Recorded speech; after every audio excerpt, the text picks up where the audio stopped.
पंढरीची वाट, सुखी संसाराची सोडून द्या वाट, काही काळ कळेना पंढरीच्या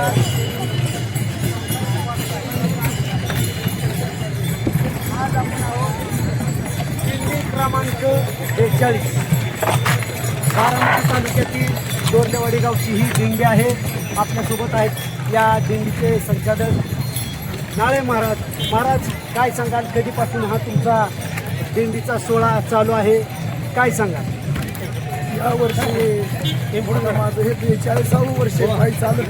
अरे वा, दिंडी क्रमांक 42 आणि हे पायी चालण्याचं वर्ष सुद्धा 42 आणि बारामतीचा नंबर सुद्धा MH 42. काय योगायोग आहे, काय सांगाल महाराज, कसं वाटतंय?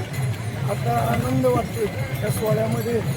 इतक्या वर्ष चाललोय, लागला टकला पंढरीचा त्याच्या जगुरु तुकोबारांच्या म्हणण्याप्रमाणे हे सर्व वारकरी, माझ्या दिंडीतील वारकरी आनंदानं नाचत जाऊ त्याच्या गावात खेळल्या, सुखरी येईल दिसावारी, आनंद तिला मुके अशी वाच पहिली ऐकत कांडली सर्वांना घेऊन आमचं बष्टी मंडळ वैकुंठवासी गुरुवर्य काळे महाराज संप्रदाय बष्टी मंडळ दिंडी नंबर 42 तर सर्व बष्टी मंडळ सर्वांना बरोबर घेऊन सुखाची वारी आमच्या आता चाललेली आहे.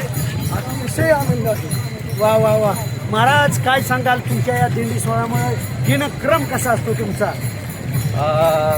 सकाळी लवकर उठावं लागतं, कारण पालखी सोहळा ज्या नियमाने चालतो त्या नियमाने आपल्याला चालावं लागतं. मग जिथं असेल तिथं आपली सगळी आवराआवरी करून सगळ्या आपल्या वारकऱ्यांना घेऊन वारीच्या वाटेवरती यावं लागतं आणि मग पालखीचा सोहळा ज्याप्रमाणे चालत त्याप्रमाणे दिंडी क्रमांकाने आपल्याला चालावं लागतं. आणि दिंडीचे नियम म्हणजे जे सगळ्या दिंड्यांमध्ये आहेत, नित्यनियमाप्रमाणे भजन म्हणतच जावं लागतं. हे दिंडीचे नियम आहेत, त्याप्रमाणे दिंडी चालते आहे. दिनक्रम बघितला, दिंडीचे नियम बघितले आणि या नियमाप्रमाणे ही चालणारी दिंडी. अर्थात सगळेच दिंडी चालक नियमाप्रमाणे चालत असतात. रथापुढे चालणाऱ्या दिंड्या, रथाच्या पाठीमागे चालणाऱ्या दिंड्या, यांच्यामध्ये एक शिस्त, संस्कृती आपल्याला बघायला मिळेल. यातून तुमच्या दिंडीमध्ये महिलासुद्धा मोठ्या प्रमाणात आम्हाला असं कळलंय की योगायोगाने येताना तुम्ही संसार म्हणजे रथाचे 2 चाक असतात, 1 चाक सुद्धा घेऊन आलं, म्हणजे वहिनी साहेबांना काय सांगाल महाराज? खरंच खूप आनंद होतोय.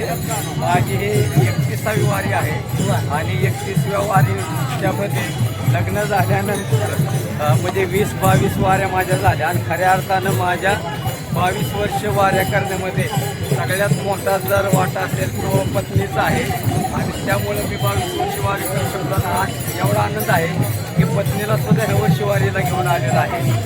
वा वा वा, वारी वारी जन्म मरणाची वारी, हारी पडलो आता संकटची वारी. या समयी पत्नी सुद्धा सोबत असावी.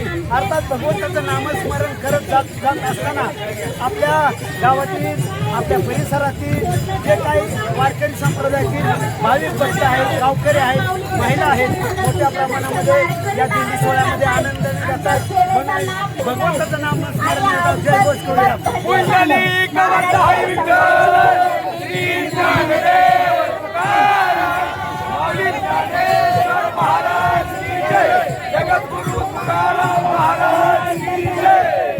आणि अशा पद्धतीने हा भक्ती सोहळा मुंडवडीच्या दिशेने वारीमध्ये चालताय. काय सांगत जायचंय?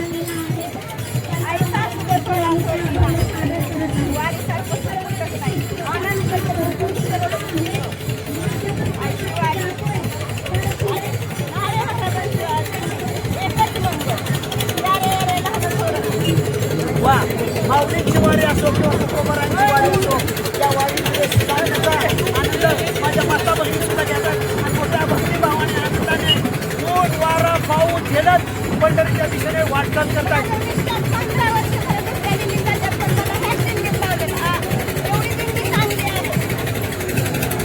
मिस्टर दुसऱ्या दिंडीत, रामभाऊच्या ताई ह्या दिंडीत, अर्थात सगळ्या दिंड्यांमध्ये सगळ्यांनी चालावं आणि भगवंताच्या जयघोषात तल्लीन व्हावं. सगळ्यांना खूप खूप शुभेच्छा. पाय दुःख देऊ नका. पंढरी जवळ आलेले भगवंताचं दर्शन झालं की आपण पुण्या गोविंदाने पुन्हा आपल्या घराकडे परतायला मोकळं. महान्यूजसाठी राजेंद्र झेंडेसह रामभाऊ जगताप, बारामती, मुंडवडी.